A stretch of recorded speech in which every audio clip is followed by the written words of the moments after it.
comenzamos a tratar el tema de la obra pastoral. Hice una importante aseveración o afirmación. Una verdad predominante en las Santas Escrituras es que el liderazgo espiritual en el pueblo de Dios es el elemento clave que generalmente determina si el pueblo de Dios estará bajo la maldición o la bendición de Dios. Mostramos que esto es así porque lo vemos en la historia del pueblo de Dios a través de las edades. Los ejemplos piadosos del liderazgo bíblico nos muestran la importancia del oficio ministerial. Otra prueba de la importancia y necesidad de un liderazgo bíblico en el pueblo de Dios se ve en las acusaciones serias que el Señor Jesucristo presentó contra los líderes religiosos de sus días porque ellos no ejercían un liderazgo bíblico. Se ve también en los requisitos bíblicos que este oficio requiere de aquel que aspira o de aquel que trabaja en la obra de pastorear almas. Los primeros requisitos de la religión y la civilización, como otro dijo, es un carácter piadoso sobresaliente. Esto nos trae a nuestro tema en esta tarde. Habiendo considerado la importancia y las necesidades del liderazgo bíblico en la Iglesia, quiero pasar a mencionar los objetivos de nuestro estudio. Los objetivos de nuestro estudio. Consideramos este tema en primer lugar para corregir los falsos conceptos o los conceptos equivocados que algunos tienen sobre la obra pastoral. ¿Cuál es uno de nuestros objetivos? Corregir los conceptos equivocados que algunos tienen sobre la obra pastoral.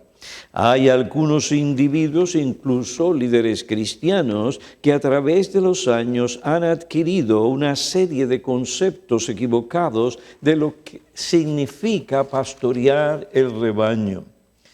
En muchos lugares estos conceptos equivocados son los que gobiernan la manera en que se pastorea o se dirige la iglesia local. Estos conceptos se han tomado de modelos o patrones eclesiales distorsionados, desequilibrados o antibíblicos.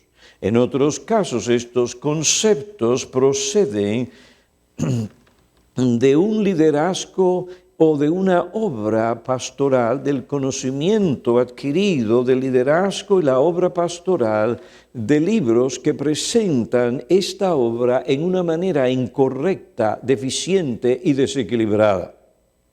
En otros casos, esos conceptos falsos sobre el liderazgo se han obtenido de libros que presentan la obra pastoral en una manera incorrecta.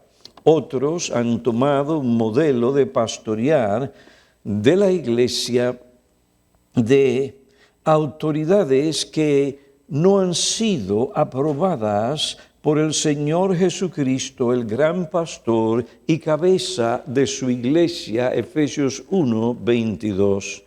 Otros han tomado su mandato de pastorear a la iglesia haciendo comparaciones equivocadas. Leen la biografía de un siervo de Dios que se destacó por sus dones, experiencia y ministerio pastoral y sin una consideración juiciosa, sabia, minuciosa y discriminadora de las circunstancias y el tiempo en que esos hombres vivían y los principios que se enseñaron, toman estas cosas que ven en ese modelo, las adaptan o las adoptan irreflexiblemente y así pastorean la grey. Lamentablemente no evalúan cada aspecto fundamental de aquel ministerio para cerciorarse de si es sabio imitar ese ejemplo ministerial en sus propias circunstancias, en sus propias iglesias. Algunos son pragmáticos. Lo que les importa es si ese modelo funciona, si produce resultados o éxito. Una de las cosas que no se considera cuando se sigue ese ejemplo pastor o ese ejemplo o patrón pastoral de aquel otro siervo del Señor es que la bendición de Dios sobre su ministerio, el ministerio de aquel otro hombre, no significa necesariamente que no hubieran aspectos de su ministerio en que ese hombre se equivocó.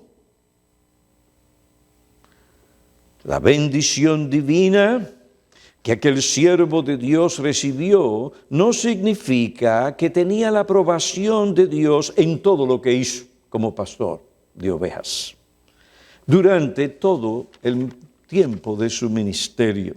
Tampoco significa que Dios aprobó las deficiencias y prácticas antibíblicas de ese ministerio. Por otra parte, el hecho de que Dios en su misericordia haya tolerado las prácticas incorrectas del ministerio de ese hombre y aún así le haya bendecido, eso no garantiza ni es una señal que Dios bendecirá a aquel que imita los defectos de ese ministerio. Si hacemos lo mismo que aquel hombre hizo durante su ministerio, no tenemos base para esperar la bendición de Dios sobre nosotros.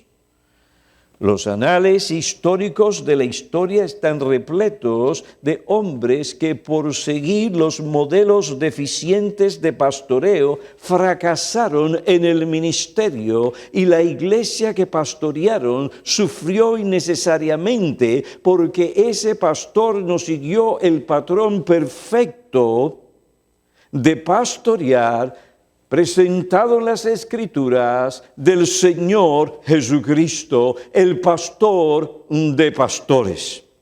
No siguió el ejemplo que el Señor nos da en su palabra. No siguió las instrucciones dadas por los apóstoles sobre esa gran y seria obra.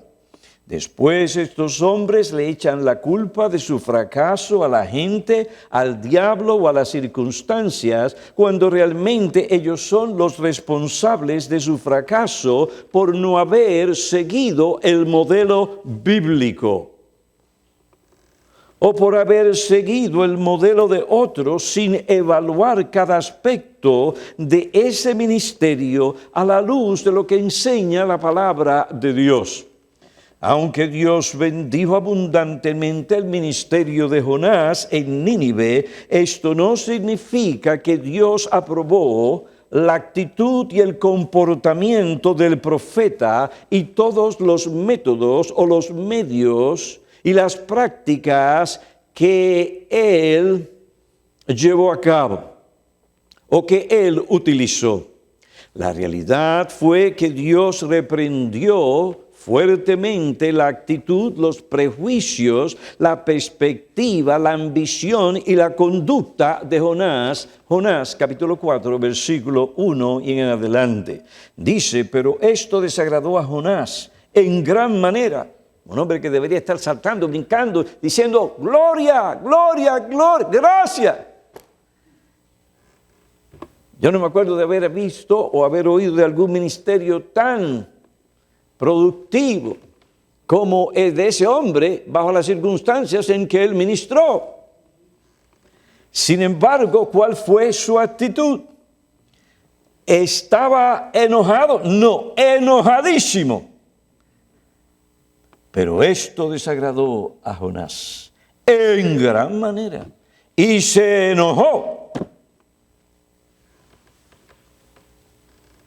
Y oró al Señor y dijo, Señor, ahí viene la murmuración y la queja, ¿no era esto lo que yo decía cuando estaba en mi tierra? Por eso me anticipé a huir a Tarsis, porque sabía yo que tú eres un Dios clemente y compasivo, lento para la ira y rico en misericordia, y que te arrepientes del mal que amenazas. Ahora, mira el extremo en que este hombre llegó. Ahora quítame la vida, mejor es la muerte que la vida. Y el Señor dijo, ¿tienes acaso razón para enojarte de esa manera? ¿Quién no mataría por tener un ministerio como ese? Si imitamos el comportamiento de Jonás para que podamos tener el éxito que él tuvo, provocaremos el disgusto divino. Por otra parte, no tenemos la garantía que si seguimos a Jonás, Dios nos bendecirá. En tal caso, no cumpliremos fiel y completamente nuestro llamado. Debemos imitar solamente los buenos patrones bíblicos que vemos en el comportamiento y la obra de los siervos de Dios que aplicaron a sus circunstancias los principios bíblicos o aquello que Dios les dijo. Sobre todo, solo debemos seguir los principios fundamentales de la obra pastoral revelados en las Santas Escrituras. Estos son los principios que debemos aprender y aprender a saber cómo aplicarlos y cuándo es el momento para hacerlo en el lugar en que el Señor nos ha colocado. Y hay algo de eso en 1 Corintios capítulo 10, 1 Timoteo capítulo 3, 15 al 17. No debemos seguir el ejemplo del mono. Mono ve, mono hace.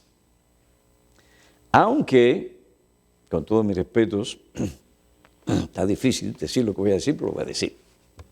Pues aunque salí de Trinity para pastorear la iglesia, que ahora se llama Iglesia Bautista Reformada de North Bergen, Trinity nunca, gracias a Dios, salió de mi corazón.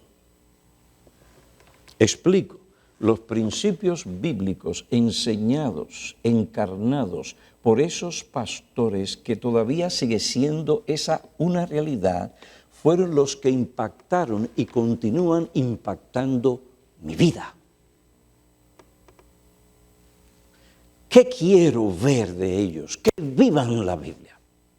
Modelos vivos que aplican las Escrituras. Y donde no lo hacen, el pastor Piñero lo ha hecho. No, por ahí no voy, papá. Yo sigo a Cristo. Hermanos,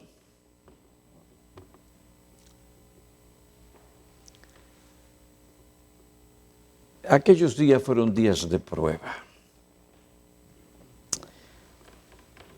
En cierto modo, cuando la iglesia en Hoboken, que ahora está en North Bergen, me llamó a ser su pastor, hubo ciertas cosas en las que tuve, porque eran bíblicas, aplicarlas a las circunstancias en las que me encontraba.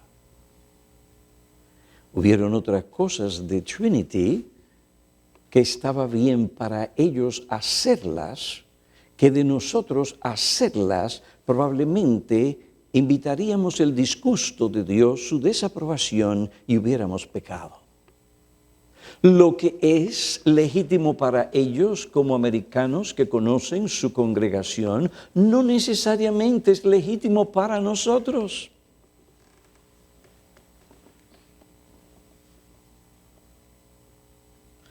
Si yo hubiese tratado de tomar ese modelo de Trinity, su patrón, el pastor Martín mira así, y el pastor Piñero viene así.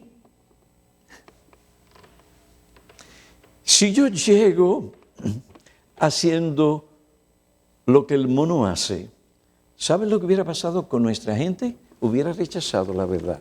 Yo le hubiera hecho un gran daño.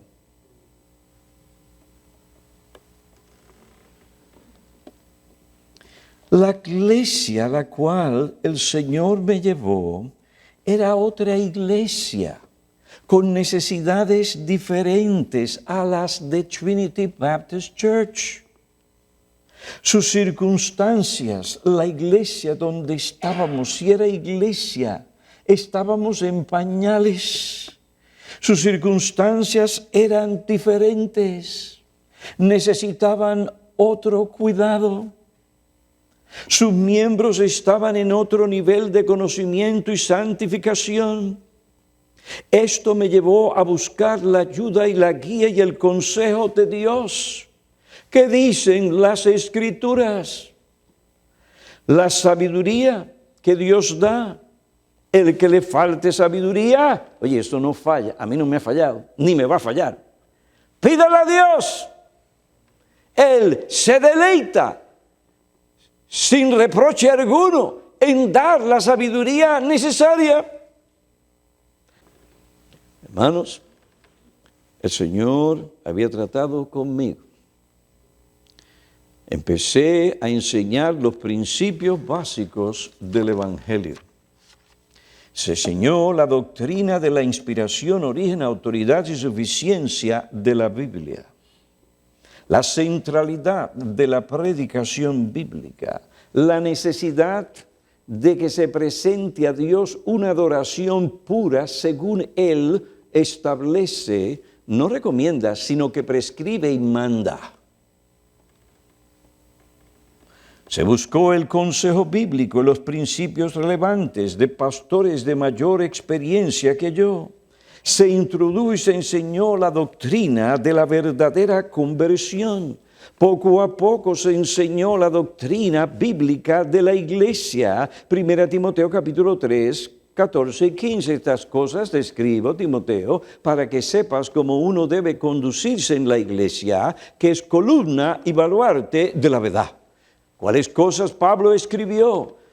Que se mantenga la pureza de la doctrina, que se mantenga la pureza de la adoración, que los hombres hagan lo que tienen que hacer, que las mujeres también asuman el rol que deben de asumir en la iglesia, que haya un liderazgo bíblico.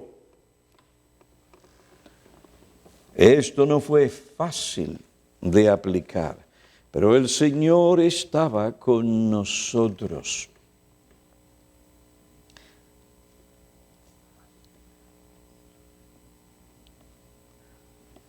Poco a poco fuimos aplicando y el Señor nos fue dando el corazón de aquellos que estaban allí.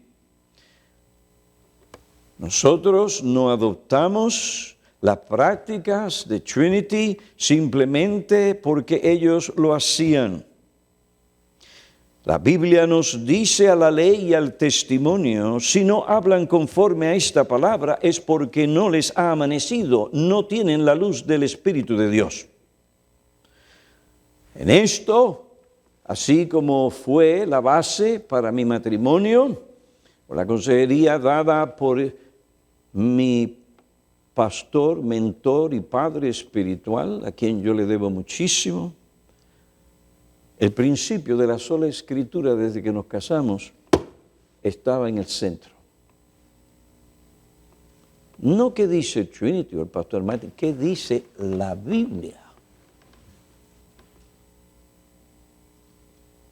Esto me llevó a ser benigno entre los miembros de Notbergen como una madre cría con ternura a sus propios hijos.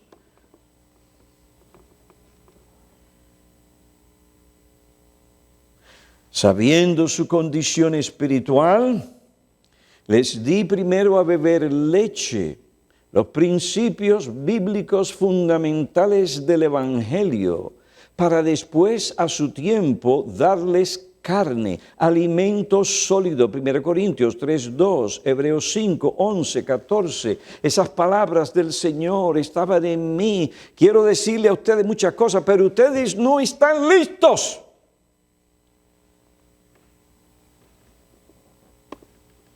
Aplicar estos principios no fue fácil en nuestra iglesia.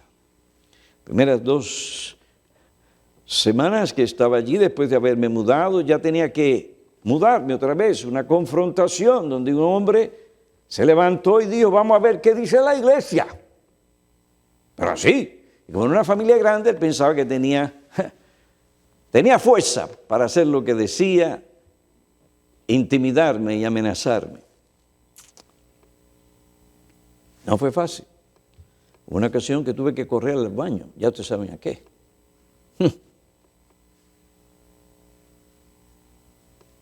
Pero el principio de sola escritura gobernó nuestros corazones.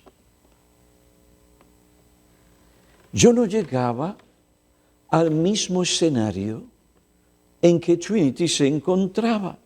Dios me llamó a ministrar a varios grupos étnicos heterogéneos, cubanos, dominicanos, puertorriqueños, hondureños, salvadoreños, guatemaltecos, ecuatorianos, colombianos, argentinos, chilenos, mexicanos y, españoles. Y también los yanquis. No fue cosa fácil. No es fácil, pero la gracia de Dios obró en nuestra iglesia. Efesios capítulo 2. Una de las cosas que le decía a la iglesia, no tenemos que dejar de ser lo que Dios nos hizo. Si tú eres puertorriqueño, pues sé puertorriqueño. Cubano, pues sé cubano. Yo me iba a casar con, no voy a decir más nada porque mi esposa está aquí, oye, ¿tú sabes? Al mexicano me hice mariachi.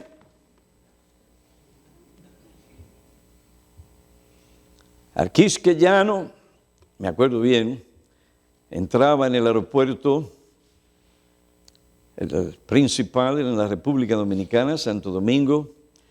¿De dónde usted viene y qué es usted? Yo soy un dominicano de corazón. Entre usted. Y al puertorriqueño, pues, el jibarito va cantando así, diciendo así por el camino. Si yo vendo mi carga, mi Dios querido, un traje a mi viejita voy a comprar. Pues el jibarito salió, pero se entristeció. Llegó la mañana y tenía toda su carga, no podía venderla. ¿Qué será de mis hijos y de mi hogar? Al español, pues los otros días le estaba cantando la canción de Rafael. El principio es el siguiente, hermanos. Al judío me hice judío y al gentil me hice gentil para ganarlos. No para imitar sus pecados, sino para poner a un lado mis preferencias y mis libertades a fin de ganar al mayor número de ellos. Estas cosas tenemos que aprenderlas. Cuando yo voy a un lugar, yo no me llevo a North Bergen. Yo llego allí para aprender de los siervos de Dios que han estado allí por tanto tiempo. Un hombre como el profesor, yo doctor para mí, José Bravo, que es español, catalán. Le voy a contar la experiencia porque estamos aquí, ya ustedes comieron. Yo fui, juventud.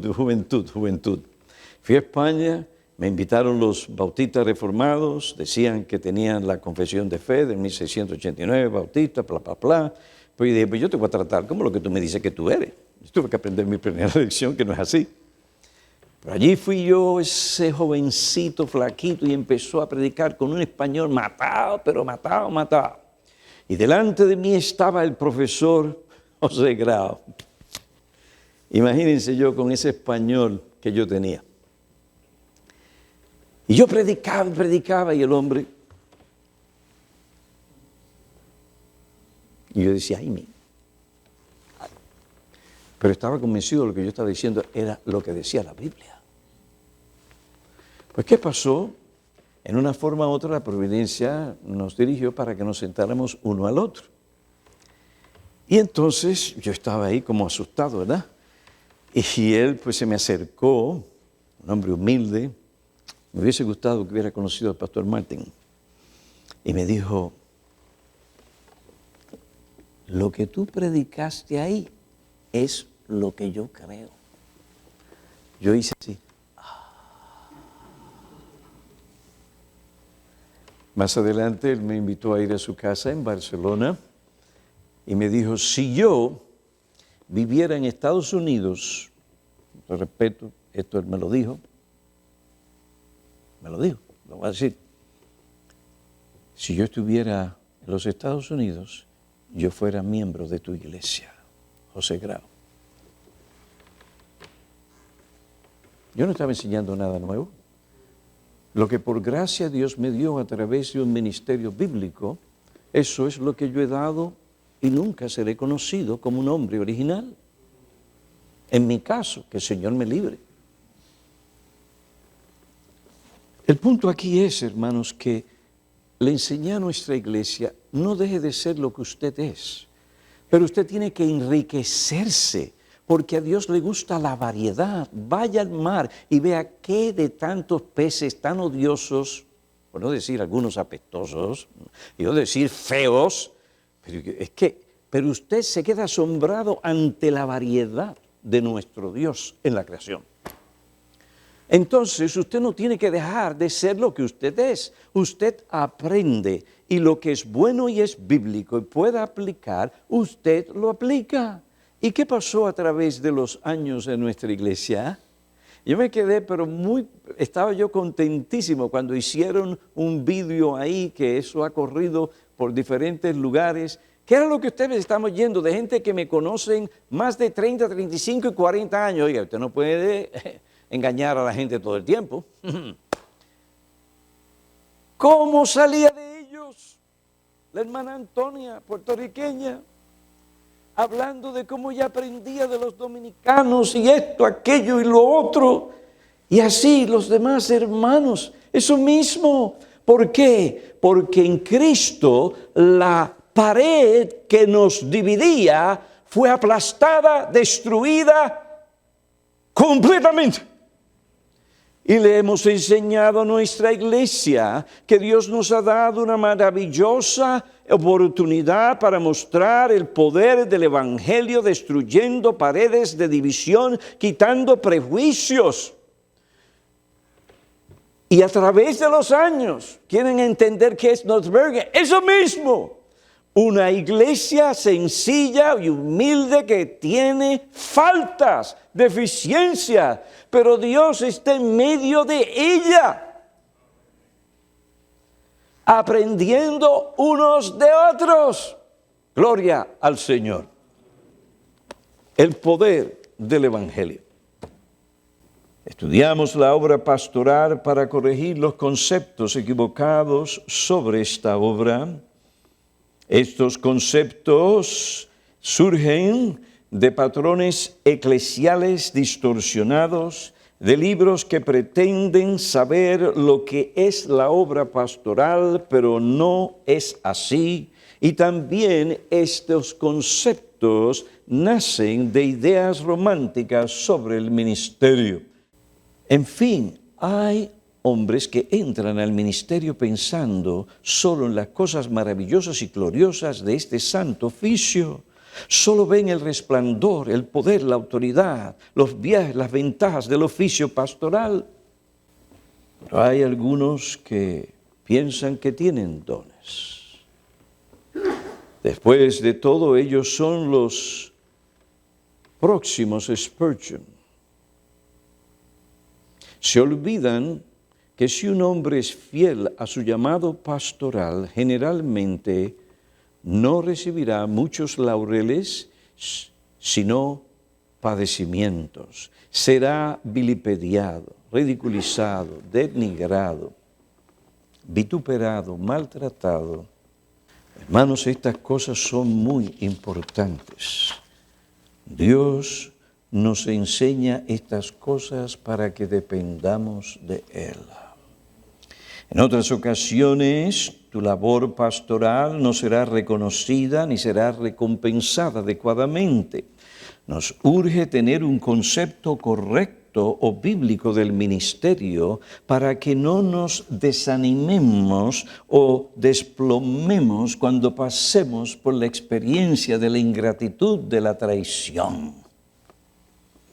Y podamos cumplir así nuestro llamado de pastorear al rebaño de Cristo con fe, amor, esperanza y fidelidad, sin amarguras, sin resentimiento, confiando en el Señor. Consideramos el tema de la obra pastoral para corregir los conceptos equivocados del ministerio pastoral.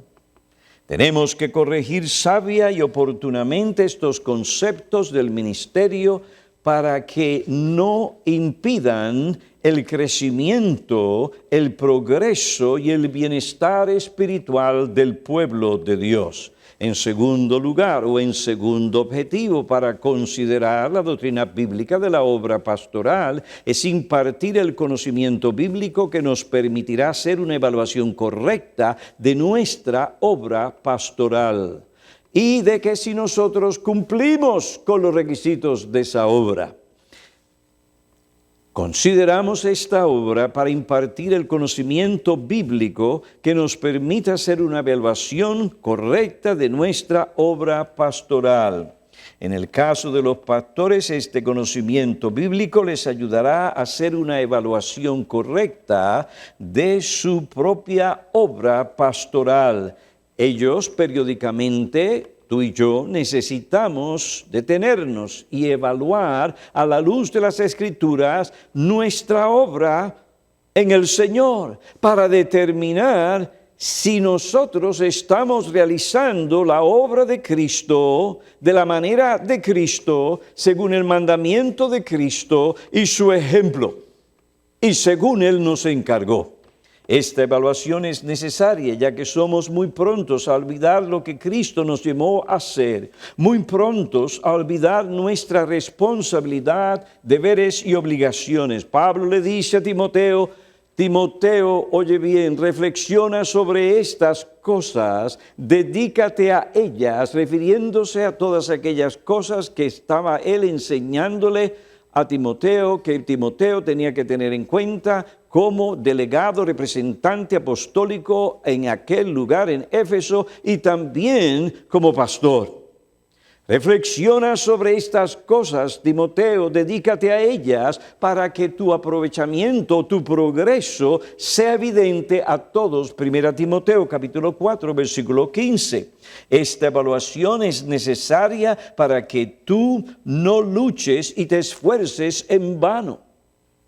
Porque de no seguir las reglas que el Señor Jesucristo te ha dado en su palabra, entonces habrás trabajado en vano. 2 Timoteo 2:5 dice, y también el que compite como atleta no gana el premio, sino compite de acuerdo a las reglas. Si el pastor, después de todos sus esfuerzos, sacrificios y aflicciones, no quiere haber corrido en vano, entonces tiene que cerciorarse de que él está corriendo o siguiendo las reglas dadas por Cristo en su palabra. Tú no quieres pasar por la experiencia desagradable, dolorosa y horrible de saber que después de 10, 15, 25, 30, 50 años, tu ministerio, en vez de recibir la alabanza de Cristo, sea censurado por Él.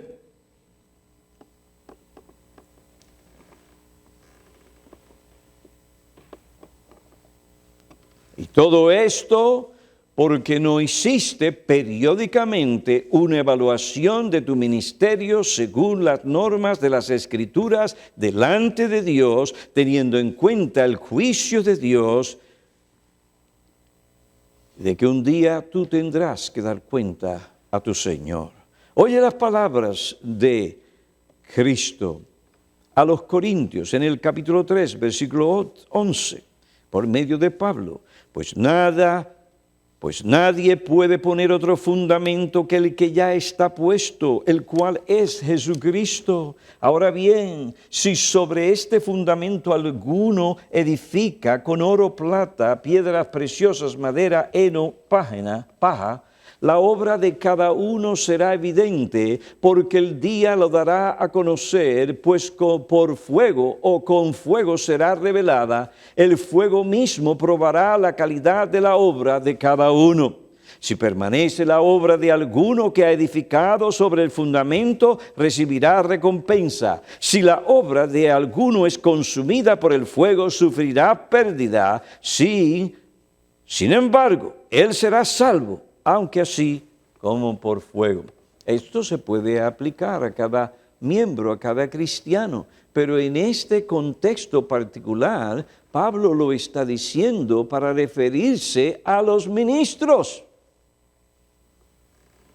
Esta porción bíblica principalmente llama a cada ministro, maestro, predicador a evaluar su obra, a considerar el material o la doctrina que proclama y usa para edificar. El oro, la plata, las piedras preciosas representan la verdad. La madera, el heno, la paja representan el error. El día del Señor será un día específico. Se tratará allí de todas estas cosas. Nuestra obra será evaluada. Y las cosas se mostrarán por lo que son. El fuego revelará su verdadera naturaleza. Como otro siervo de Dios conocido dijo, el obrero no perderá su salvación, pero perderá una porción de la recompensa que puede estar esperando. La destrucción de la obra por fuego denota el rechazo completo de esta obra realizada en el corazón de los hombres, no importa con cuántos sacrificios o esfuerzos se haya realizado, todo habrá sido en vano si no se edificó sobre el fundamento que es Cristo, no hay otro. En vista de estas cosas, Pablo exhorta a los siervos de Cristo a ser hallados fiel en la administración de la palabra de Dios o de los misterios de Dios.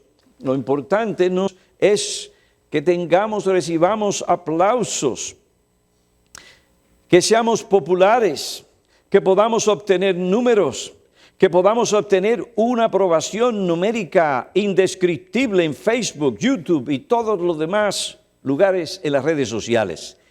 El éxito, los galardones obtenidos por el error y las buenas intenciones, todo eso se evaporará. Más bien, hermano, lo importante es que tú como ministro de Cristo seas hallado fiel. Que todo hombre nos considere de esta manera como servidores de Cristo y administradores de los misterios de Dios. Ahora bien, además se requiere de los administradores, mayordomos, pastores, que sean hallados fiel. No dice un ministro con mucho éxito, dice que se ha hallado fiel. Lo que cuenta no es lo que dicen las estadísticas, no es el consentimiento y la aprobación general lo que determina si hemos alcanzado la meta. Si medimos nuestro ministerio según las normas de hoy en día, Isaías, Jeremías, Pablo y Jesús fracasaron. No tuvieron gran éxito humano, ni fueron populares, sino que fueron aquellos que padecieron. Fueron fieles a su llamado, a su responsabilidad, a su mayordomía. Eso, ministro, escúchame, eso es lo que cuenta. Eso es lo que te vas a llevar contigo. Por tanto, cerciórate que estás edificando sobre el fundamento y las verdades que Cristo revela en su palabra. Si no, habrás trabajado en vano, y lo que es peor, y es esto, que tú, no solo tu obra sea consumida, sino que tú seas condenado al infierno para siempre. Jesús dijo, no todo aquel que me dice Señor, Señor, entrará en el reino de los cielos, sino el que hace la voluntad de mi Padre. Muchos me dirán en aquel día, Señor, Señor, ¿no profetizamos en tu nombre? Y en tu nombre echamos fuera demonios, y en tu nombre hicimos milagro. Entonces les declararé, jamás os conocí. Tú y yo no queremos estar allí para oír esas palabras. Apartaos de mí, malditos, los que practicáis la iniquidad, al fuego eterno que ha sido preparado para el diablo y sus ángeles. Perder de vista lo que Cristo nos ha llamado a hacer como pastores puede a largo plazo ser muy costoso. Si no quieres verte en tal situación, no permitas que las distracciones en el ministerio te impidan cumplir con tu llamado. El diablo, la carne, el mundo intentarán impedirte que seas fiel a Cristo y a las almas que Cristo ha puesto bajo tu cuidado. Por amor a tu alma, por amor al alma de aquellos que tú has sido llamado a ministrar y a pastorear, no lo permitas. Si tú no guardas tu corazón, ese triángulo malvado, pecado, diablo y el mundo te va a seducir y te va a conducir a un pecado o a varios pecados escandalosos que harán daño a tu testimonio, al testimonio de Cristo, a la verdad de Cristo y a la iglesia de Cristo. Pablo le dijo a un ministro como Timoteo, huye de las pasiones juveniles, sigue la justicia, la fe, el amor, la paz, con los que invocan al Señor con un corazón puro. Guárdate de las distracciones y seducciones del ministerio. Cuídate de no caer en las trampas del enemigo por usar mal el tiempo, por no velar en oración, para que así puedas decir como Pablo, he peleado la buena batalla, he terminado la carrera, he guardado la fe. En el futuro me espera,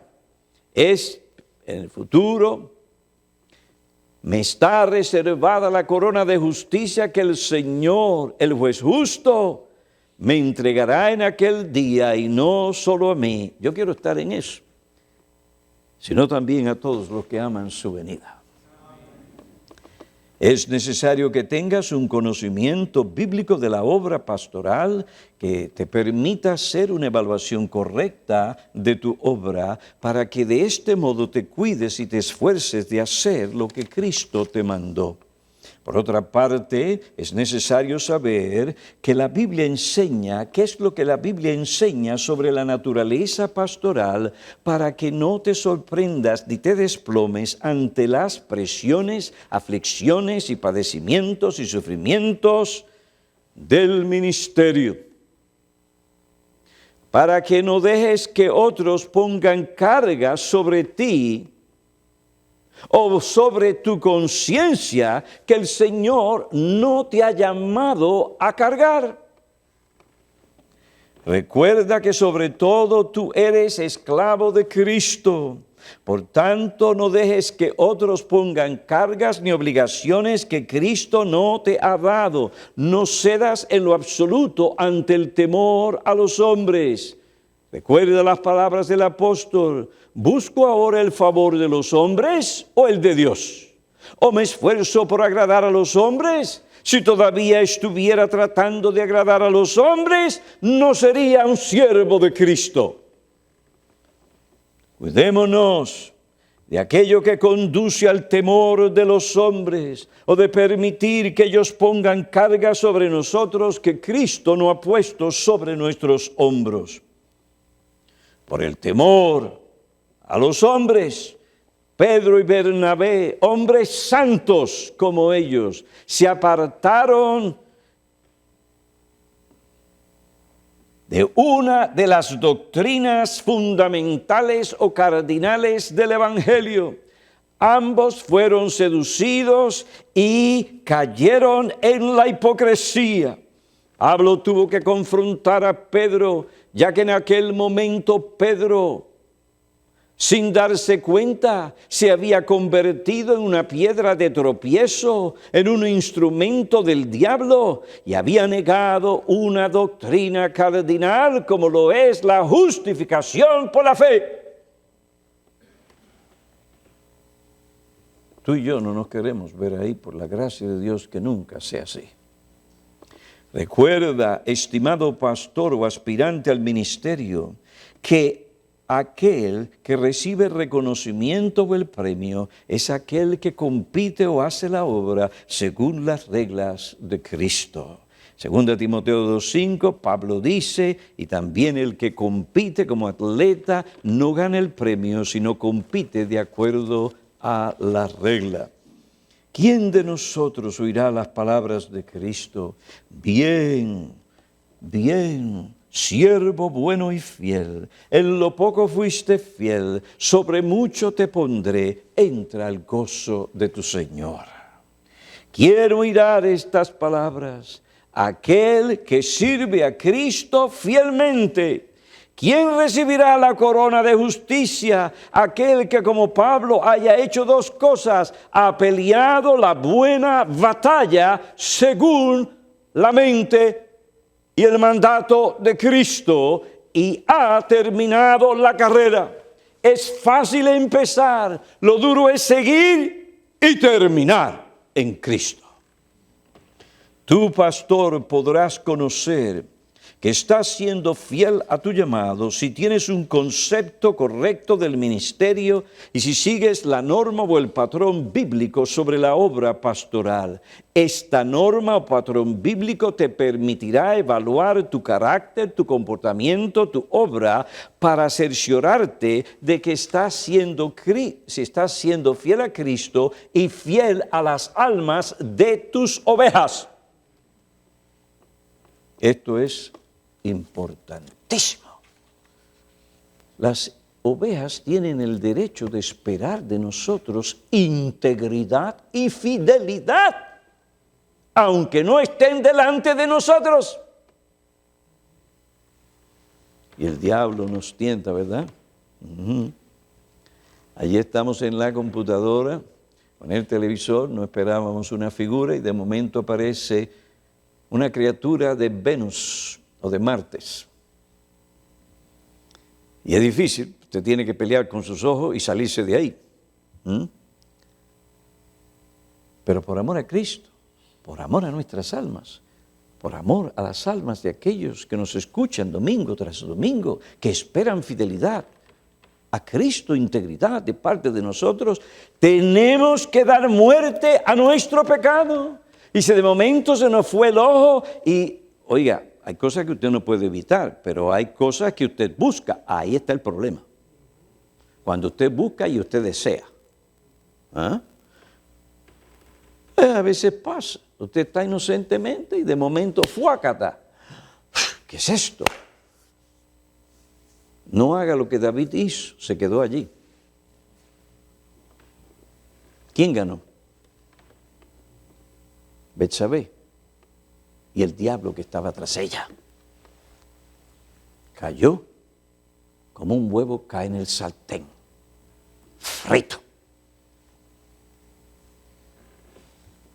Y qué tristeza, y qué dolor de alma.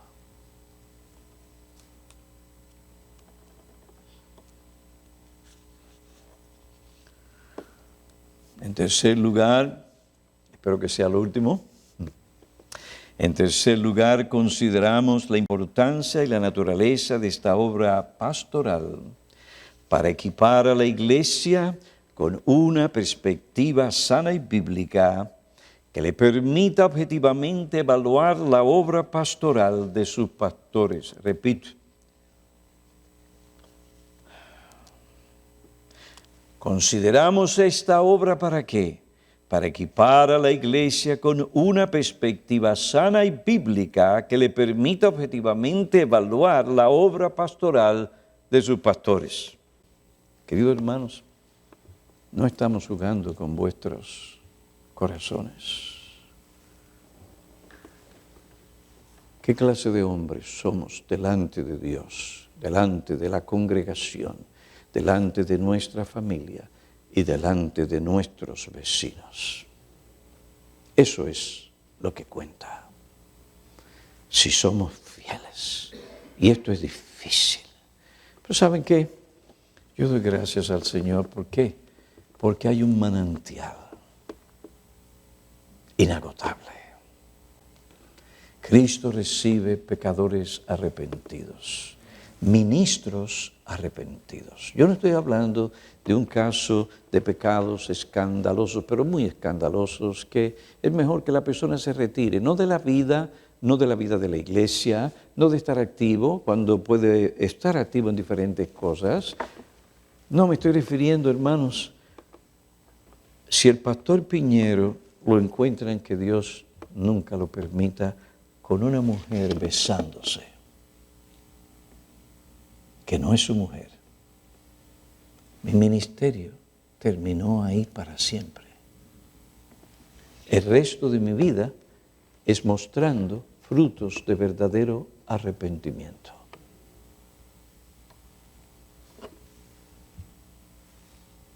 No estamos jugando con sus vidas porque no podemos jugar con la vida de vuestras ovejas.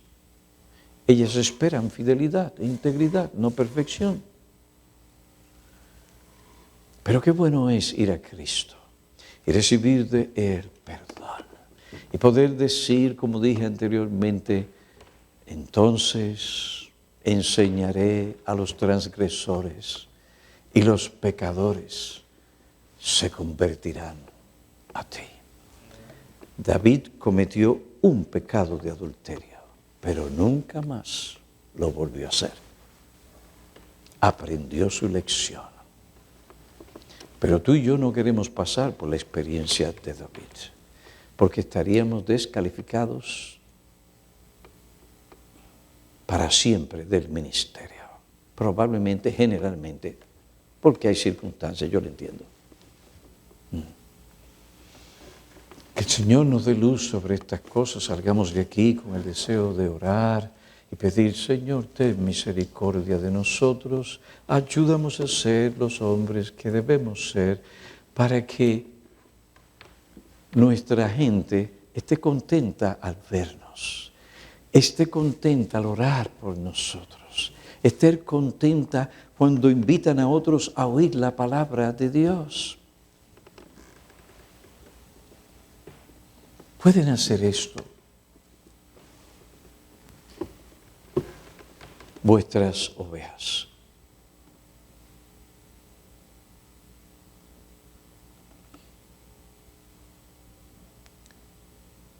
Cristo perdona pecadores, recibe pecadores, restaura pecadores al lugar de servicio. Elías, hijo mío, ¿cómo es posible que después de yo haber enviado fuego del cielo, tú hayas salido corriendo como una gallinita para protegerte de una mujer? Pero te olvidaste de todos los profetas que fueron fusilados. Miren cómo el Señor se acercó y le dijo, Elías, ¿qué tú haces aquí?